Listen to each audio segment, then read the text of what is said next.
All right. Well, it looks like people are filing in here, so let's go ahead and get going. I want to welcome everybody to this session here today.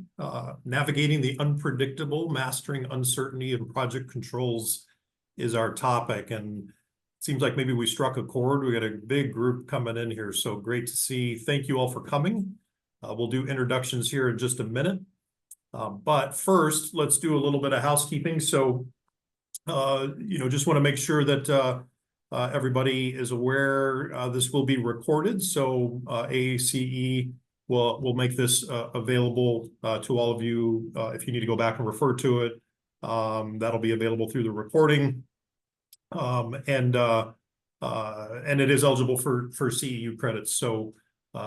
With that, the one other bit of housekeeping that I want to mention is that we encourage questions. We're going to make sure we leave time. John and I are both notorious for going long, but we're gonna keep each other on course here and make sure that we leave time at the end for questions. So really important here, put your questions. If you look at that Q&A box there in your Zoom ribbon, that's where we want to put the questions. So not in the chat, but put them in the Q&A. And that, like I said, it's a big group. So if we get a lot of questions, one of the cool things about this is that you all have a chance to kind of upvote questions. So as those questions are coming into that Q&A area, you can glance at them and click on the ones that you really want to hear the answers to as well. So if we have to choose from amongst them, go ahead and upvote those questions, but don't put them in the chat, put them in the Q&A. All right, with the housekeeping out of the way, let's do some introductions before we get to the topic.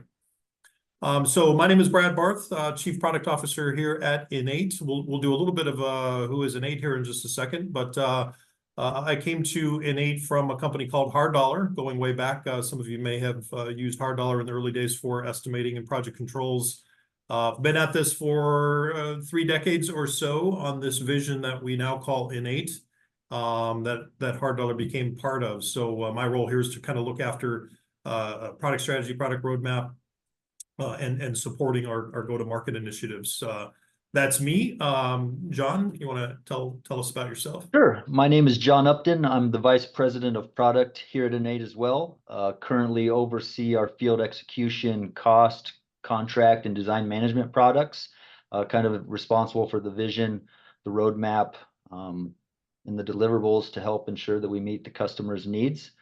Prior to that, I spent a little over 10 years at one of the largest construction and engineering companies in North America, where I spent a lot of time in the field, getting my hands dirty and utilizing the software that we'll be referencing today. Perfect. Thank you, John. So just real quick, who is InEight? InEight, the essence of it, and again, this is the vision that we've been running at for several decades now. And it's really, you can boil it away to InEight's goal and vision is to bring together scope, cost, and schedule. So, the fundamental dimensions of project controls, we want to bring those together under a common platform. We ultimately break all that down into about 16 different business processes, from estimating the procurement, contract management, work planning, scheduling, et cetera. But this common project controls platform is really InEight's claim to fame. You'll see that, so we'll use that to kind of underscore the topic when we talk about project uncertainty and how you deal with it. One of the great ways to deal with it is to use an integrated process. So we'll use the InEight platform to kind of be the backdrop as we go through that discussion. So this is not an InEight commercial, so that's all I'll say there about InEight, but certainly at inneight.com, if you're curious to learn more about us, feel free to jump out there after the webinar. John, you want to take us through? Sure. So some of the key takeaways we want to accomplish today with this webinar is we want to discuss some of the current drivers of the uncertainty that we face today. We all know there's a bunch of uncertainty out there, and we want to discuss some of those current drivers, as well as understand the difference between risk and uncertainty. While they are different, the line between the two gets blurred sometimes. So we take a few minutes to discuss the differences, as well as best practices for managing both risks and uncertainties. And lastly, we want to walk through how a connected platform can enable an effective change management process. But before we get into that, we'd like to take a quick poll of the audience. So if we could pull up the poll questions, please. We'll give 30 seconds, 45 seconds or so for people to fill this out. Trying to gauge our audience today. So we got about 400 folks in here right now. Just kind of curious what you do and who you are.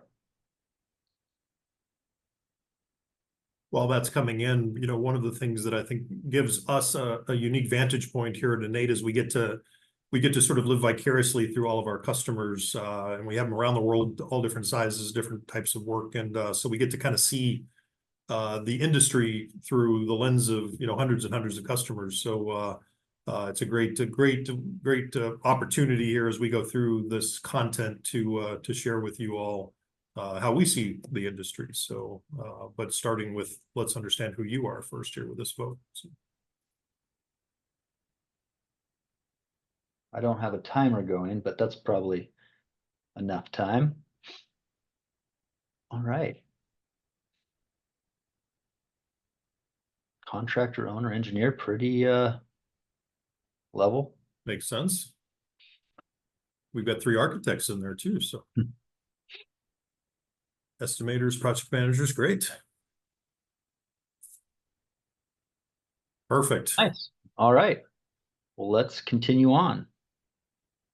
Okay, so let's before we get into the meat of today's topic, let's just level set. And again, this is kind of like I was leading up to, InEight's vantage point of the construction industry itself. So go to the next one there. I'm not going to dwell on these. I think, any construction industry outlook, you hear about these things. So probably nothing unique here, but these are certainly the types of issues that we're running into that are driving uncertainty in our industry. And construction is notoriously challenging at any point over the last, certainly the 3 decades that I've been at this. These issues have been prominent, some more than others, different times. But I think certainly like the evolving scope, we see that one maybe taking a different shape or color, particularly with the move, continued trend more towards iterative construction and more design build and progressive design build. Scope is often sort of less defined before construction starts than it ever has been. So that one's certainly a prominent factor. But things like the pandemic, some geopolitical issues, particularly in Europe, but really elsewhere. Extreme weather certainly has been around, nothing new there, but I think what's happening with some of those weather events that we're seeing is that the supply chain is becoming more global, or at least more geographically widespread. So sometimes, you may think you're buying from a local vendor, but maybe they're getting components from somewhere on the other side of the world. So a weather event, in another country or another side of the world might affect your supply chain. So some of those trends that are happening in the overall economy are hitting construction. And of course, the ever-present, scarce resources. I think you'll see in one of our surveys here in just a minute how that's affecting folks in all parts of the world, but not just labor, right? So a lot of specialized equipment and other things like that are becoming harder and harder to lock down. So let's go to the next one. So as I mentioned, we at InEight have a nice opportunity to kind of survey the industry through our customers and just the general market. So one of the things we do is every year we do a global capital projects outlook. This report, the latest one's available on our website. So if you want to download it, there's I forget how many pages, is it 80 pages, something like that. Nice survey of just issues going on in this capital projects industry and construction industry. So I picked out a few of those graphs.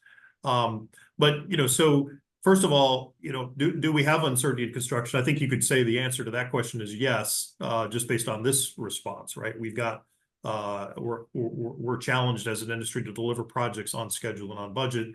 And over time, I mean, we typically see this between 40 and 50%. I'm not sure there's a trend here yet, particularly when you look at just these 3 years, considering what's happened over the last couple of years. But certainly that 40 to 50% achievement of plan and schedule and budget a lot of that's due to the uncertainty that we're going to talk about here today. Let's go to the next one. So, what are the challenges when we asked the market, what are the challenges that are impacting the ability to deliver on time and on budget? We'll touch on some of these as we go through the content, but, certainly, things like communication gaps, unexpected events, right? You see that unmanaged or unexpected risks, inability to see kind of where we're at. But interestingly, the non-standardized systems and sort of disconnected processes as well. So, that's sort of InEight's mission, is to solve that one on the far right there. So we'll talk about that as well. Let's go to the next one here. Yeah, I was just going to add that, the non-standardized systems, lots of people rely on point solutions still, lots of or Excel files, spreadsheets, and a lot of companies that we encounter are really lacking standard business processes to help collect and analyze the data. And, we always talk about data is king, but if you don't know how to analyze it or understand it, it's not really much use, and it's more noise than anything. Yeah, great point, John. And that's, I think a lot of the things that we're going to talk about today in terms of best practices are things that you could certainly implement it to some degree without a connected platform and without that integrated business process. But certainly having that makes it a lot easier and becomes a way to sort of enforce those best practices across your organization. So good point there, John. And then, what are the factors that have disrupted your company over the last 12 months? Really, all of these, I think, were on that prior slide that we just started with, right, in terms of the challenges and the factors that are driving uncertainty. So, inflation, supply chain issues, energy security, which is often a function of that, or at least sometimes a function of those geopolitical or weather events, can have an impact on energy availability and cost. And then certainly the labor and recruitment challenges that we have seen in the industry for, as long as any of us can remember, right? So those are kind of the, just a quick state of the industry, right? Probably no surprises there. I think we're all kind of living through those things. But just, wanted to tee that up as kind of a backdrop. So as we start talking about risk and uncertainty, we've kind of got that backdrop to frame it up. So we're going to spend most of our time talking about uncertainty, but I find when I talk about this, sometimes there's a confusion. Well, what's risk versus uncertainty? And like many things in construction, there's not sort of a glossary, a standardized terms list that everybody speaks the same vernacular. Everybody's got a little bit different language on stuff. So let's spend a couple minutes just differentiating between risk and uncertainty, and then we'll get deep into the uncertainty side of this. But when we talk about risk, we're talking about things that are probabilistic. We're talking about things that you can model, right? You can take kind of a scientific approach.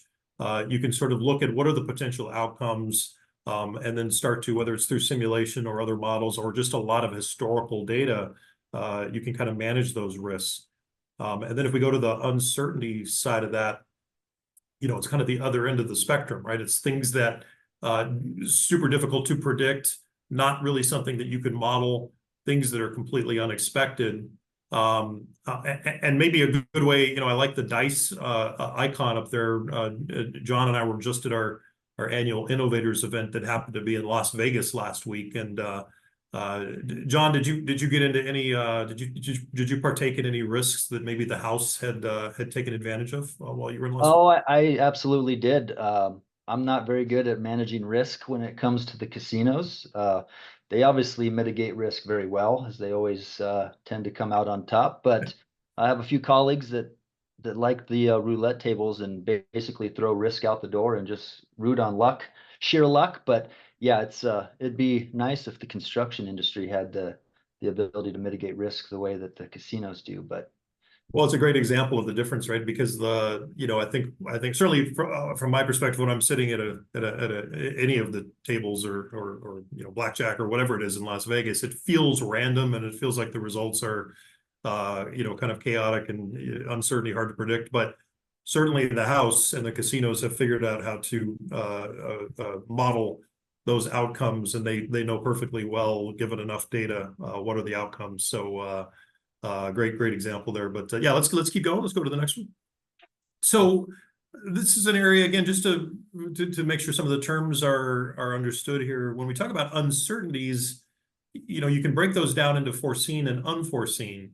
And so sometimes you'll hear, uncertainties referred to as you have an uncertainty risk. And what people mean when they're talking about an uncertainty risk is really those foreseen ones, right? So it might be like when we talk about a schedule and we're looking at activities in a schedule, and maybe we get 3 different subject matter experts to say, well, we think this one's going to be 100 days. Somebody else thinks it's 110 days. Somebody else thinks it's 120 days. Or even something like weather, where we don't know for sure that weather is going to be a problem, but maybe if we're a paver and we're doing asphalt work in an area where there's a lot of rain or snow in certain parts of the year, we've got enough experience where that's a foreseen risk, right? We can look at historical results or historical data and try to manage that risk as best as we can. So it's foreseen, right? For the purposes of today's discussion, we're gonna treat that on the risk side, right? So when we talk about managing risk, we'll talk about the event risks, discrete risks, and those foreseen uncertainties. And we're only going to spend a minute or two on the risk side of it. If you're interested, InEight has done webinars in the past with AACE, and on our website, we've got some of those available where we really go deep into how the InEight platform can be used to do quantitative risk assessments and manage risk registers and all that kind of stuff that goes to that sort of scientific probabilistic approach.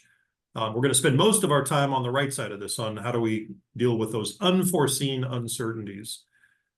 Let's go to the next one there.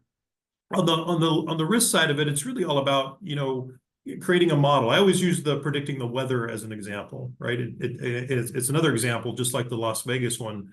The weather certainly feels chaotic, feels sort of random. It feels like uncertainty, but we have pretty good models that over time, given enough historical data, we can use those models. We can do simulations to predict, with pretty good accuracy, what the weather's going to be like.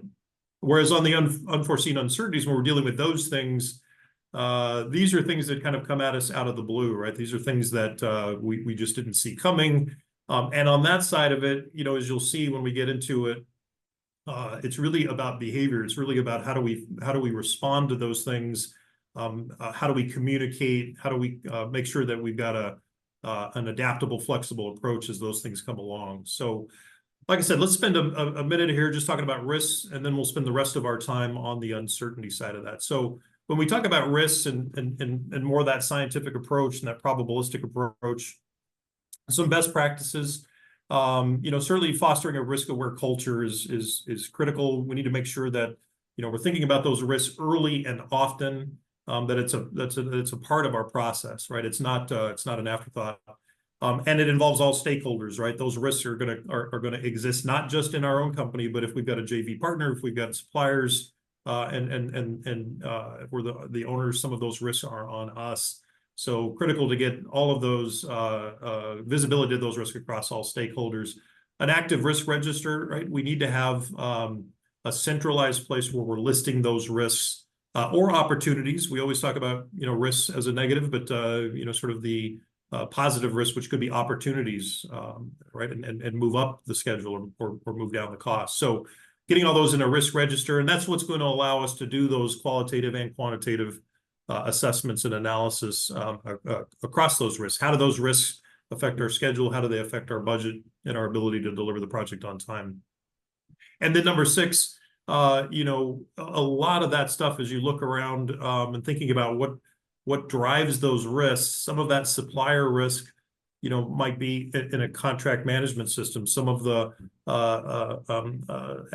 productivity risk or resource risk might be in our scheduling system or our work planning system, or even our estimating system. So, this is an area where there's a very siloed approach. Traditionally, all those risks, if we don't have a good centralized view of those, it's pretty hard to do a true assessment of those risks and understand their impact on the cost and schedule. So that platform is like I said, a great way. You can do all of those best practices without an integrated platform, but an integrated platform makes it a heck of a lot easier.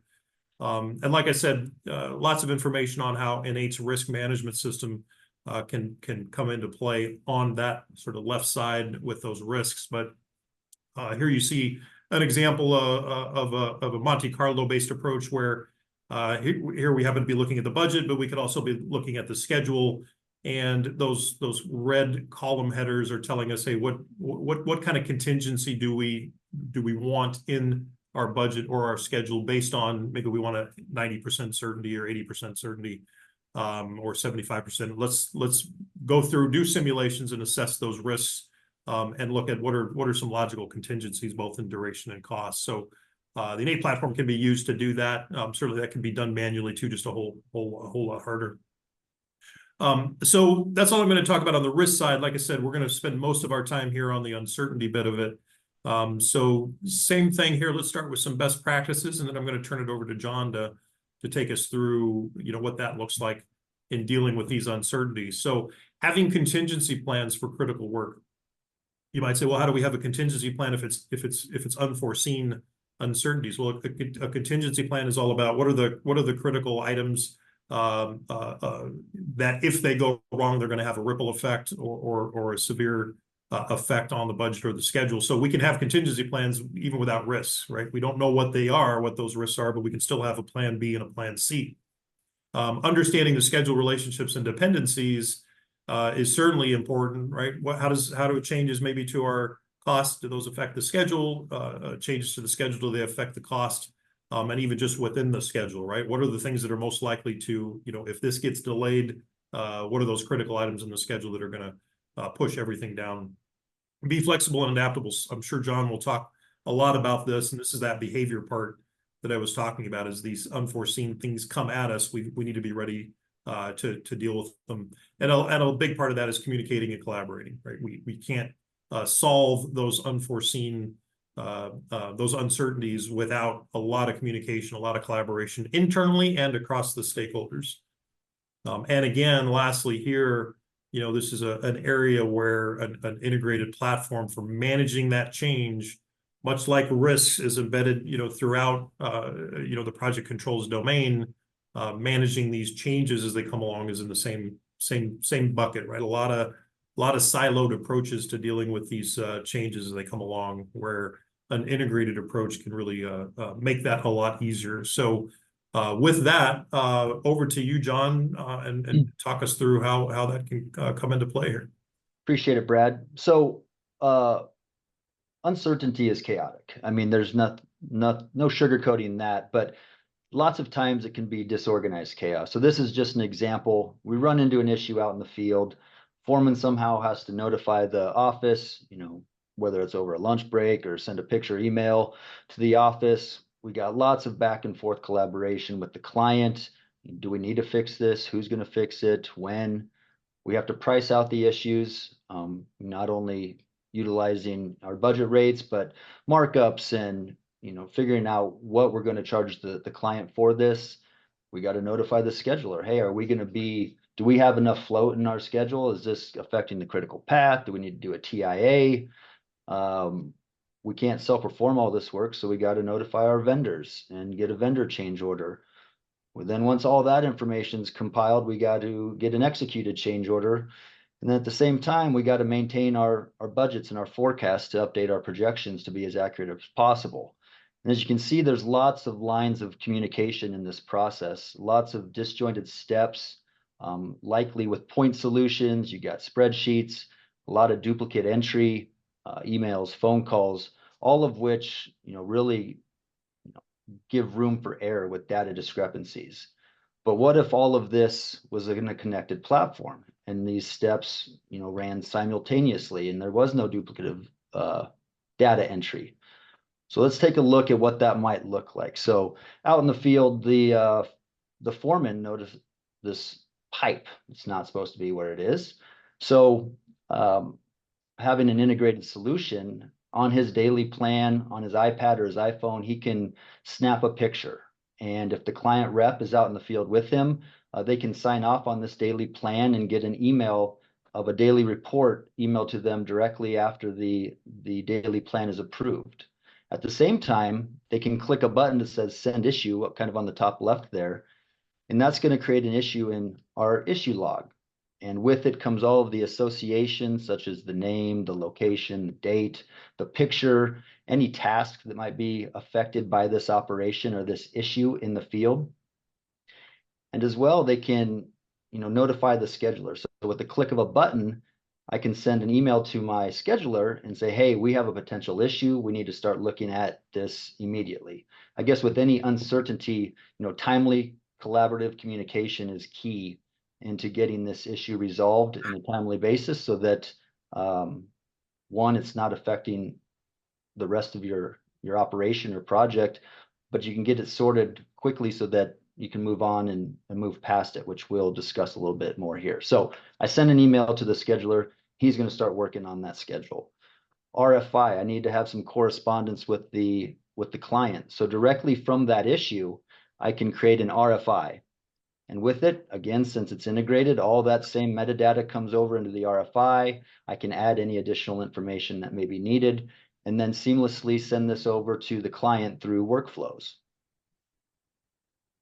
And while that's all happening, my cost controllers, project engineers are going to be pricing out this issue. So as you can see on this screen, we're pricing out the cost at the different cost types, whether that's labor, equipment, materials, or even vendors. And at the same time, we're also adding our markups. So not only are we increasing our budget, but also our revenue. And depending on what kind of contract this is, you might have, predetermined contractual rates that you want to utilize for a more accurate estimate on this issue. So we have the same unit rates that were utilized in the estimate brought over into this change order that we're pricing up. So we're making sure we're using the exact same rates. I don't have to go search through a spreadsheet that's likely not even on my computer, or if you're really old school, a 3-ring binder that we used to have back when I first started in the construction industry. All the information is right here at your fingertips to help price out this change order. And if it's even a larger change order, having the ability to take specific cost items or estimate new scope in your estimating system and bring that directly over here, again, using all those existing rates and just a more detailed price buildup of what this issue is going to cost. Did you have anything to add on that, Brad? No, that's a good point, John. I mean, and it goes to the siloed approach that typically comes into play, right? A lot of times, some of that logging and of the issue itself is maybe over here, and then you got your scheduling system over here. Maybe to your point, if it's a major change or a scope change, we're gonna go over to the estimating system or another spreadsheet, to put that data in, and that creates its own risk, right? So having those different systems that are not in sync and that are not communicating, and you're not getting the full context of that data is its own risk. So I think to your point, I'm sure you lived through this in your prior life. The chaos that comes just from having to go look in 20 different places to try to bring a change order together. And then when you get questions about it, go find, where was that communication? How did we come up with that number? Having all of that at your fingertips, I'm sure makes a big difference. For sure it does. And again, having the information at your fingertips allows for that timely decision making, which is a big component of managing uncertainty.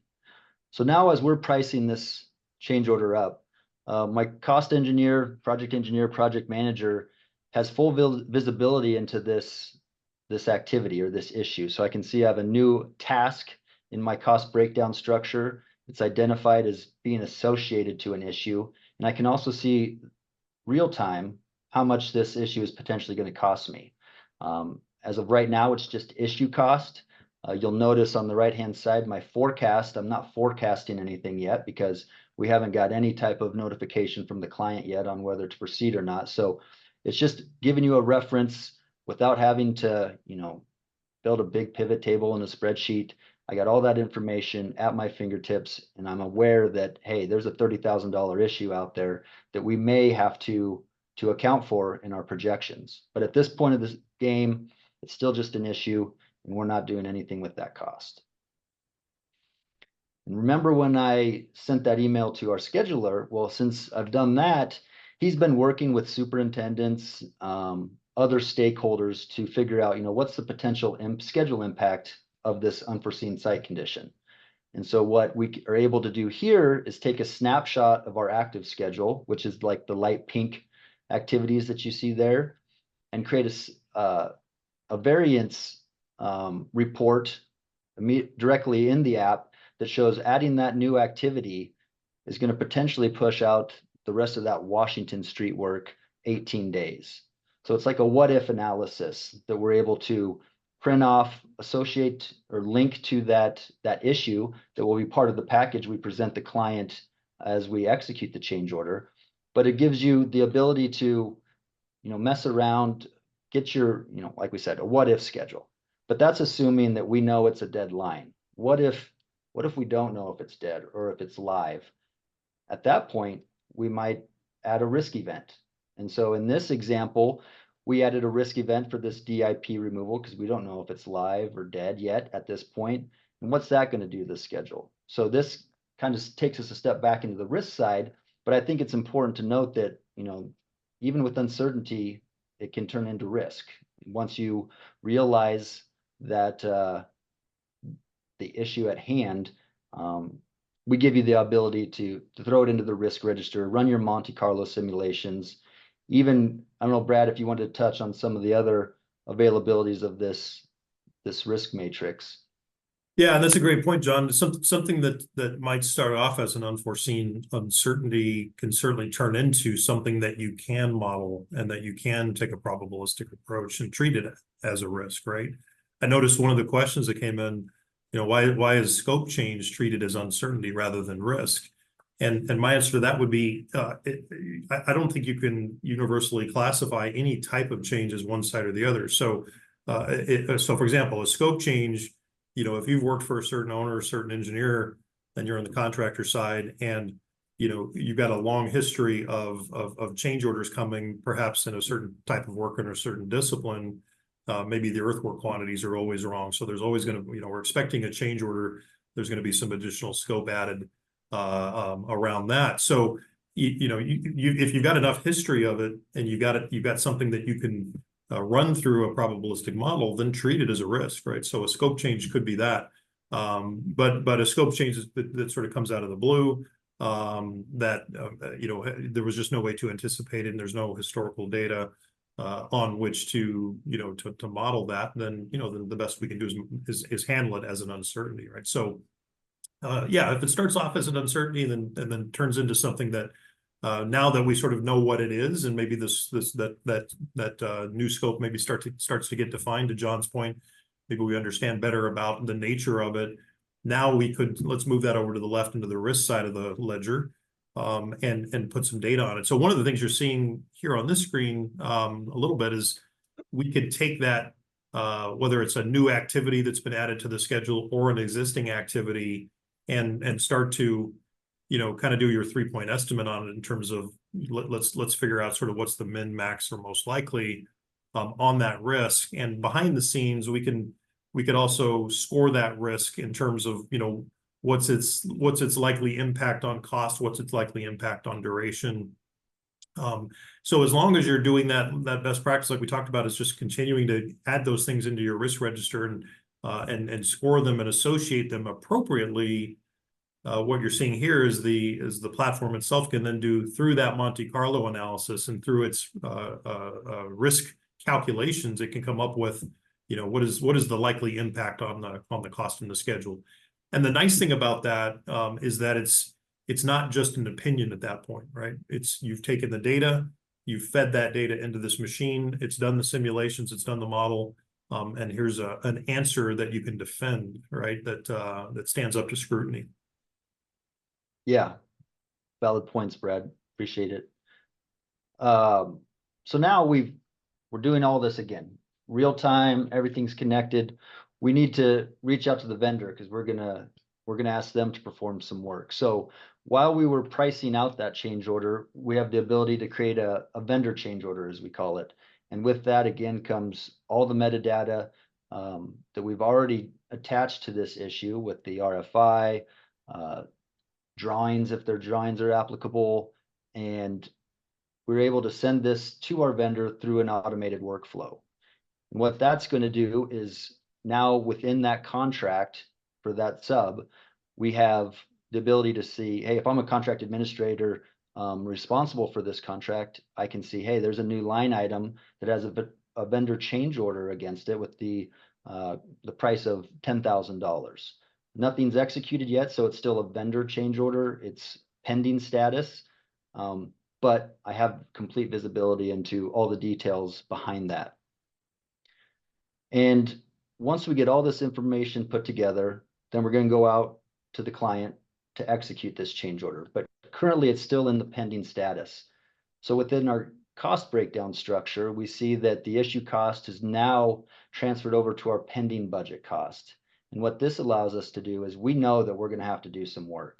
So what I've done in my CBS, or my cost breakdown structure, is I've created a custom forecast method that's going to include that pending budget as my EAC forecast.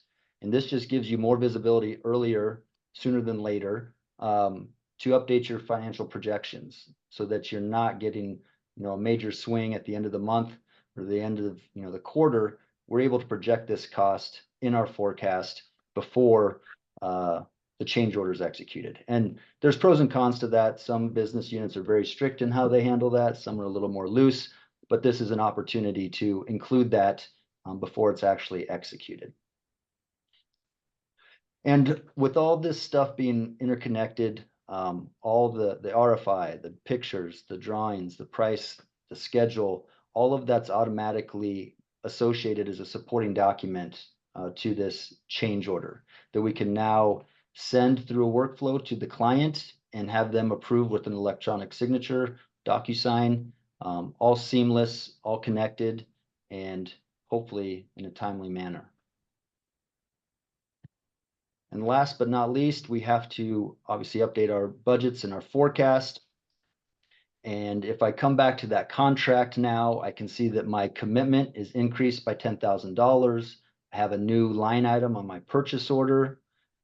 And since the pending budget has now been approved, I actually have that available as current budget or budget at completion that I can then use to forecast as I would as the project progresses, just like any of the other operations. And I guess one thing I didn't really mention is we've been focusing a lot on cost, but the revenue aspect of this change is also captured both pre-approval and post-approval so that you can use that unapproved revenue and we call them revenue categories. How realistic is it that this change order is going to be signed to utilize in your revenue forecast? And then obviously once that change order is executed, the full amount of that change order will be included in your revenue forecast as well.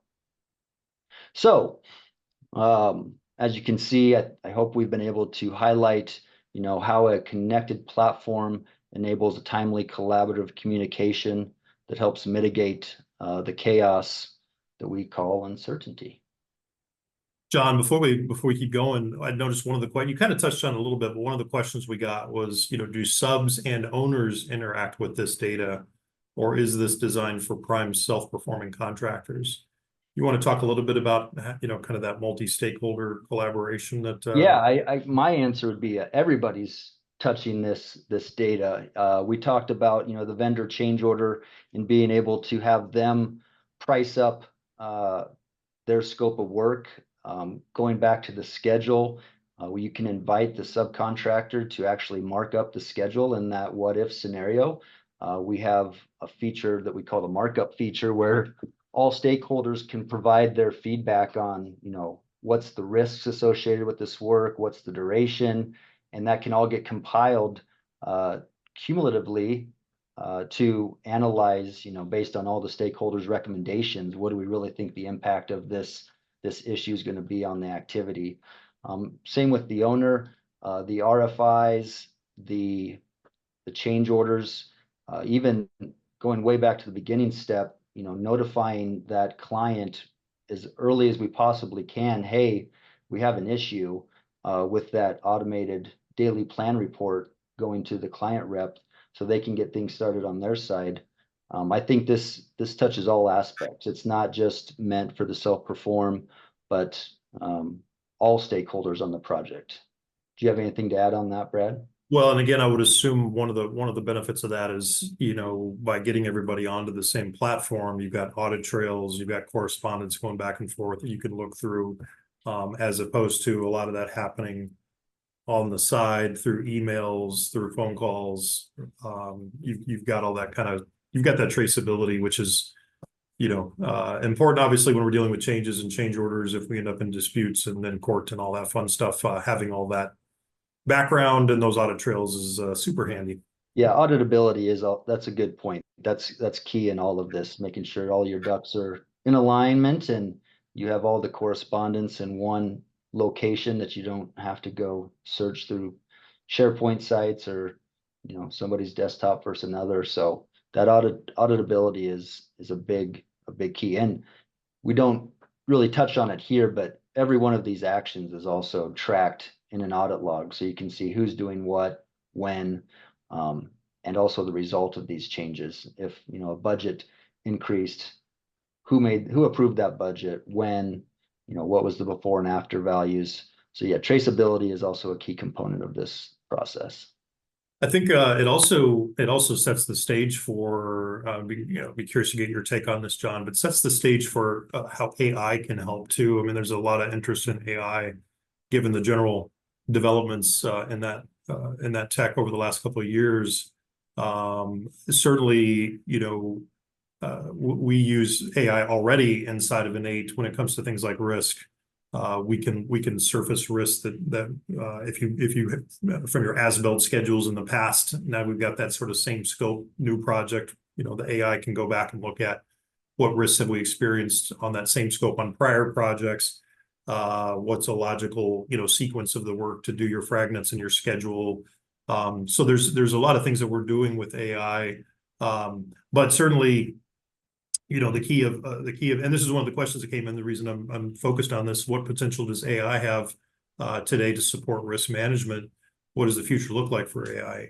And I think it's the short answer to that is it looks very bright, right? We've got the ability to leverage technology that was, only a dream even just a few years ago, in two ways. So we can use that artificial intelligence and machine learning to surface things that that we as humans don't have time to do, or we can't. There's too much data, so trying to interpret it becomes challenging.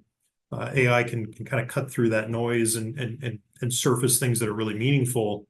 But it also, I think there's an opportunity here for AI to help open up a platform like the one that John's talking about here, where people on the project team can interact with this data, ask questions, get answers without having to be experts in the system. I think a lot of even the scheduling systems and the risk management systems that are out there today are, complex, hard to use. There's specialists, right, that use them.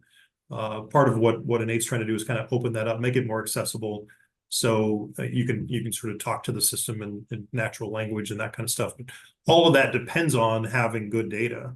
What are you? Let's just stay on that AI topic here for a second, John. I mean, where do you see? You interact with a lot of customers. Yeah, The topic of clean data, I think, is the key component. I think, like you said, I think the future is bright, but junk data in, junk data out, and I think a good standard process and a way to tag, or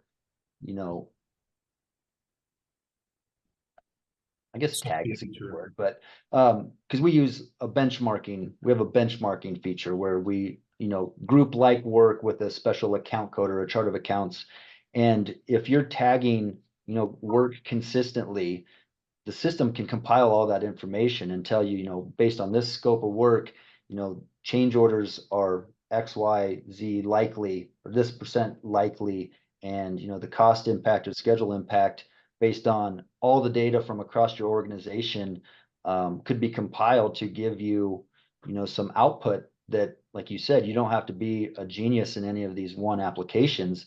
The system can tell you, hey, based on past performance and across all the jobs, if you have it organized in a way that can be analytically processed, the system can do a lot of neat things for you and take a lot of the guesswork out.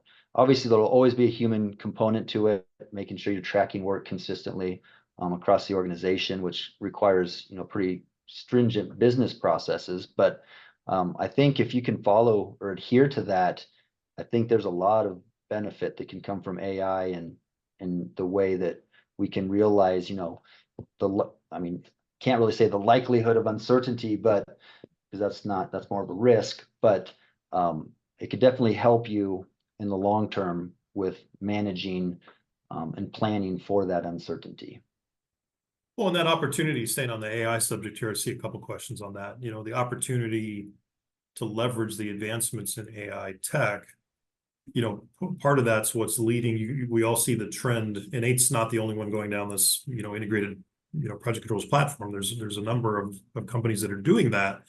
And one of the reasons is that if we are going to unlock the value of that data using AI, think about it, it's just near impossible, if not impossible, to do that if we've got some of our data's over here in spreadsheets, some of it's over here in a third-party system, some of it's over here in the ERP system, and maybe all that stuff. Even if technically you sort of mash it all together, it's probably not of the same context, the same granularity, the same timeliness. So, that promise of AI, which again depends on good, clean, consistent data, I think is what's driving this sort of migration from these point solutions to these integrated platforms. So I think that's something to think about as well. It's a lot of times we think, well, we've got an estimation, we've got a scheduling system, we've got a work planning system, so we sort of got those covered, and that's probably true. You're probably doing a great job with those things and getting the job done. But some of these larger, more impactful opportunities that are in front of us as an industry, I think require that integrated data to really take it to the next level. So let's go on to the next one there, John, and then we'll start to wrap up, and then we'll jump into some more questions. So yeah, I think we kind of we're through the part of the content that we wanted to cover. We're certainly we'll spend some time going through some questions here, but hopefully the key takeaways here are the difference between risk and uncertainty. And again, as I said before, I don't think you can necessarily take any type of a change and automatically categorize it one way or the other. You've got to look at it like, on the risk side of it, do we have historical data? Can we model it? Can we take a probabilistic approach no matter what it is? If the answer is yes, then let's treat it like a risk, right? If the answer is no, then it's an unforeseen uncertainty. And then, best practices for managing the different types of risks. We spent a little bit of time on the risk side of it, most of our time on the uncertainty side of that. And as you saw from John's walkthrough there, I think a good part of those best practices relative to uncertainties, is around making sure we've got our arms around the data, make sure we've got our arms around the process, good communication across that whole workflow from the time we identify that change or that uncertainty to the time we've taken it all the way through, perhaps to an approved change order that's priced out and signed off on. And then lastly, a connected platform, and that's kind of what you're seeing here. So I want to just make people aware there's a website called learn.inneight.com. And this is not just for InEight customers or users of the InEight software. There's a lot of great information there about the software itself, but there's also just a lot of great, let's think of it as sort of industry information. So, we've been talking about changes here, and how do you deal with them? If you look over to the left there in the top left at learn.inneight.com, this is open to everybody. So anybody that's watching this can go out to that learn.inneight.com, and you can see some of the some of those overarching business processes like subcontractor management, earned value management, change order management. Those things touch a lot of different kinds of data, a lot of different stakeholders. And so here's a great bit when we talk just about change orders. If you want to use this for reference or in your own work, there's videos, there's workflows, there's what different roles come into play from the time you can see down there in the lower left. From the time we create an issue through all the way through that process that John walked through. So aside from the recording of this session that you could refer back to, that information that's at learn.inneight there is a great reference as well. Yeah, All and right. lots of, What do you think, John? Should we take some questions? yeah, that's fine. Let's do it. Let's see. Let me look through the list here and maybe you'll throw one at you here. I mean, we can answer some quick ones. Do we have DOT owners as customers? Yes. Yes, we do. And it is related to the ERP, so we do have integrations to many ERPs. Yeah, integration is key, right? Making sure that that all of this that you've seen here can integrate with your existing systems or other systems that you have to use. Here's an interesting one, John, from your prior experience in the industry. Why do large construction companies have such small net profits? What's your thought on that one? I'm That's a curious. loaded question. Poor risk management. I mean, certainly that can eat away at it, right? You start Yeah. off with a profit pot, and as changes get away from you, or they're not managed properly, that cuts into that profit, right? Yeah, I mean, there's too many. The list is too big. I don't know where to start. Forces are conspiring against you from the first day of the project, right? Yeah, but Uh, I honestly do think a lot of it has to do with uncertainty and risk. Yeah, I also think a lot of it has to do with disjointed systems, not getting timely data, being more reactive than proactive, just because you don't have the ability to look ahead. You're more focused on the past, which is never a good thing. You got to learn from your mistakes, but if you're focused in the past and you're not making the necessary adjustments proactively to right the ship, and usually people aren't aware of that until it's too late. And then with that comes quality safety issues because you're trying to throw a bunch of resources to catch up. And yeah, I think poor planning is a big component of that. But like I said, yeah, yeah. there's lots of. Yeah, I'll chime in on that last one. I think one of the things I see when I look at our customers, there's definitely, the bucket of those that manage this kind of chaos really well. And then there's those that don't. And I think one of the differences is that contingency planning, right? So it's one thing to sort of be ready when a change comes at you and be ready to react. It's another thing to already have those sort of contingency plans in place, and a plan B and a plan C that you can easily move to. So I think that to your point, John, about the planning, we often lament the fact that only half of the projects that our industry delivers are on time and on schedule. We tend to blame what happens in the field and everything after execution starts as the reason for that. But I think it's more often than not it's poor planning, right? We haven't planned, whether it's cost planning or schedule planning. We haven't done an accurate enough job setting expectations in the first place. And then, like you said, John, when things do inevitably go awry, now we're scrambling to catch up, and that has a ripple effect. But yeah, one of the other questions in here that I thought was really interesting. Where'd it go here? Yeah, talk about this one, John. Where do you see InEight on their journey toward data integration between products? A lot of software companies say they have solved it, but they still have a long way to go. You've lived through this, right? In the early days of InEight. Yeah. Where do you think InEight's at on that? Right now, I would say we are well on our way. We have, I think we listed out, 100 some integrations that we wanted to complete across different business processes. And I would say we're 95% of the way there.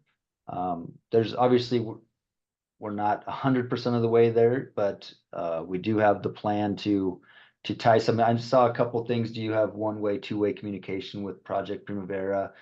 Yes, we do, but we want to push the focus to our scheduling platform, as we think it does a lot of really neat things that some of those other scheduling tools don't do. And with the integration components, bringing all that data together and not having to rely on exports, imports, data manipulation to get between the two systems. I think these integrations that we're building are seamless. and robust. And, I think we're well on our way. We have numerous integrations, as you could see, but on those screenshots, capturing something in the field to an issue log, over to an RFI, to the document management solution, real-time updates of cost and budget, fluctuations, pricing stuff out, automated workflows. And then we also have, like we mentioned earlier, the integrations with the ERPs or, the other scheduling software. So I think we're well on our way. What are your John, one other one, we've got the question here in terms of, is the InEight suite and using this integrated approach, is it only for I lost sight of the question here, but I'm paraphrasing, but it was basically, is it only for large companies, or does it make sense for, mid-size organizations as well? Yeah, it's definitely not just for large companies. So, I mean, we do have, like we mentioned, the integrations with the ERP. We have a lot of customers that don't tie ERP integrations to the software, but we allow you to, keep the data all in-house, whether that's, claiming, time in the field and having that generate estimated actuals. So you're not relying on payroll cost that maybe happen, every 2 weeks, so that you can get up-to-date actuals. We call them estimated actuals, without ever having to do an import of anything from a payroll system. Or as you, do a GR or, a payment claim or payment form against a contract, those values can automatically go update your forecast without any reliance on any external system. There's numerous spots within our application that are all self-sufficient and don't rely on any fancy APIs or integrations that a lot of smaller companies might not be able to afford or have the technological know-how to set those up. So I think our application is for, large and mid-sized companies across the board. One other one, I'm going to kind of combine a couple questions we got, but there's a few questions around, that I think are really talking about the planning process in general, where you often have these silos where maybe the CPM scheduler is working in a silo, creating that master schedule, but then you have maybe the field team is creating their work packs and looking at short interval plans that may be sketched out on the whiteboard or in an Excel spreadsheet. And I think that's, so the questions are more along the lines of, does that, I think the gist of it is sort of, how do you solve that problem? Because there's often a disconnect there, right, between the schedule that's hanging on the wall and what's really going on. And I think that's part of what that integration that we've done, right, John, in terms of you can do that CPM schedule inside of the InEight tool and or read it from P6 or Microsoft Project. But the beauty of it from there is now you can tie your short interval plan where you're kind of dragging and dropping. What are we doing on Friday? What are we doing on Monday? What's the sub doing on Tuesday? You can do all that in the context of the CPM schedule, right?